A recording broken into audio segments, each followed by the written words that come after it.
مخلوق ہے لیکن وہ اللہ نہیں ہے، آپ ریاست میں جہاں آپ رہ رہے ہیں اسلامی نظام نہیں ہے، اس کا سوال آپ سے شاید نہ ہو، جس کے ہاتھ میں حکومت کی باغ دوڑ ہے اس سے ہو، لیکن آپ کے گھر کی چار دیواری جس کے بادشاہ آپ ہیں، کچھ لوگ کافر، ظالم، فاجر اور دنیا جہان کی گالیاں دیتے ہیں، اس کو کافر کہتے ہیں۔ یزید کو کافر کہنا جائز نہیں ہے، کیوں؟ صحابہ کی ایک بہت بڑی جماعت نے اس کے ہاتھ پہ بیعت کی ہے۔ وہ حسین کے پاؤں کی جوتی کے برابر بھی نہیں تھا لیکن مسلمان تھا، کافر نہیں تھا۔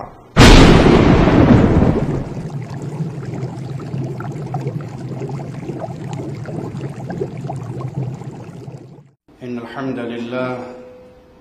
نحمده ونستعینه ونستغفره ونعوذ بالله من شرور انفسنا ومن سيئات اعمالنا،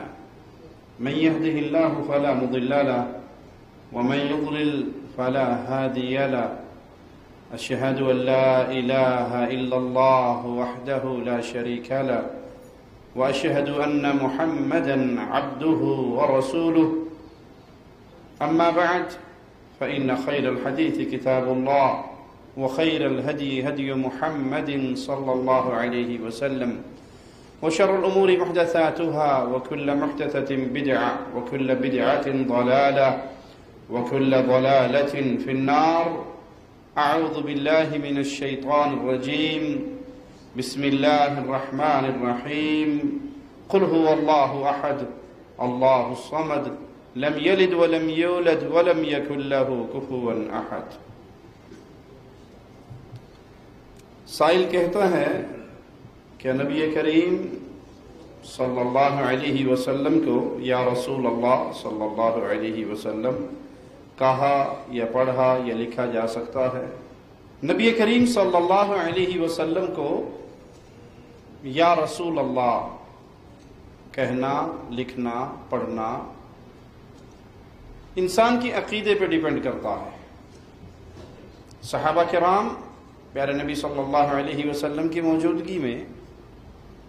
آپ کو اسی لفظ سے پکارا کرتے تھے، یا رسول اللہ صلی اللہ علیہ وسلم، کیونکہ آپ حیات تھے، سامنے موجود تھے، ان کی بات سنتے تھے، ان کو جواب دیتے تھے۔ اگر اسی عقیدے سے آج بھی کوئی پکارے یا رسول اللہ کہے صلی اللہ علیہ وسلم، اور عقیدہ یہ رکھے کہ اللہ کے نبی صلی اللہ علیہ وسلم زندہ ہیں، ہماری باتیں سن رہے ہیں، ہماری مدد کرنے پہ قادر ہیں، تو اس کا یہ عقیدہ غیر اسلامی عقیدہ قرآن سے بھی ثابت نہیں ہے، حدیث سے بھی ثابت نہیں ہے۔ رسول اللہ صلی اللہ علیہ وسلم فوت ہو کے اللہ کی جنت میں جا چکے ہیں، آپ کی قبر مبارک جنت کا باغ بن چکی ہے، دنیاوی زندگی آپ کی ختم ہو چکی ہے۔ اب لکھتے ہوئے کوئی حدیث آئے اور یا رسول اللہ لکھا جائے تو کوئی حرج نہیں، حدیث پڑھتے ہوئے یا رسول اللہ صلی اللہ علیہ وسلم کے الفاظ آئیں تو پڑھے جائیں گے، کوئی حرج نہیں، لیکن آپ سے ان الفاظ کے ساتھ دعا کے طور پہ پکار ہو، مانگنا ہو، التجائیں ہوں تو وہ حق ہے خالص اللہ کا، وہ اللہ کو ہی پکارا جائے گا۔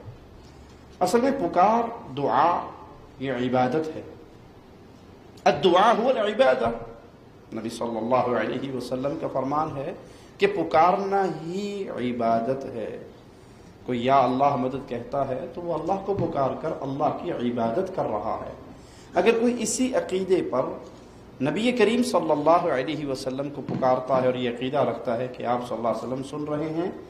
مدد کرتے ہیں، قادر ہیں، ہمارے حالات کو جانتے ہیں، تو وہ اللہ کی عبادت میں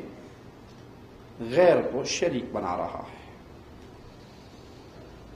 لفظ غیر آیا تو تھوڑی سی وضاحت اس پہ بھی کر دوں، کچھ لوگ یہاں بھی دھوکہ دیتے ہیں۔ دیکھو جی، نبی کریم صلی اللہ علیہ وسلم تو اللہ کے اپنے ہیں، اللہ کے غیر نہیں۔ جب غیر اللہ کہا جاتا ہے تو غیر اللہ سے مراد ہر وہ ہستی، ہر وہ چیز جو اللہ نہیں ہے، وہ اللہ کا غیر ہے۔ اللہ تنہا ہے، یکتا ہے، ایک ہے، ملائکہ اللہ نہیں ہے تو اللہ کا غیر ہے، بشر اللہ نہیں ہے تو اللہ کا غیر ہے۔ بشر میں بشریت کے امام محمد الرسول اللہ صلی اللہ علیہ وسلم ہیں، وہ اللہ کے انتہائی پیارے ہیں، کائنات میں سب سے عظیم مخلوق ہے، لیکن وہ اللہ نہیں ہے، تو جب وہ اللہ نہیں تو اللہ کا غیر ہوا۔ یہاں غیر سے مراد پنجابی والا غیر نے بھی یہ آپ دینے دے غیر نے، یہاں غیر سے مراد جو اللہ کی ذات سے جدا کوئی اور چیز ہے جو اللہ نہیں ہے، جسے اللہ نہیں کہا جائے گا وہ غیر اللہ کہا جائے گا۔ تو نبی کریم صلی اللہ علیہ وسلم کو بطور عبادت، بطور پکار، ان الفاظ کے ساتھ پکارنا، مدد مانگنا، یہ شریعت محمدیہ میں جائز نہیں ہے، قرآن حکیم اس کا درس نہیں دیتا۔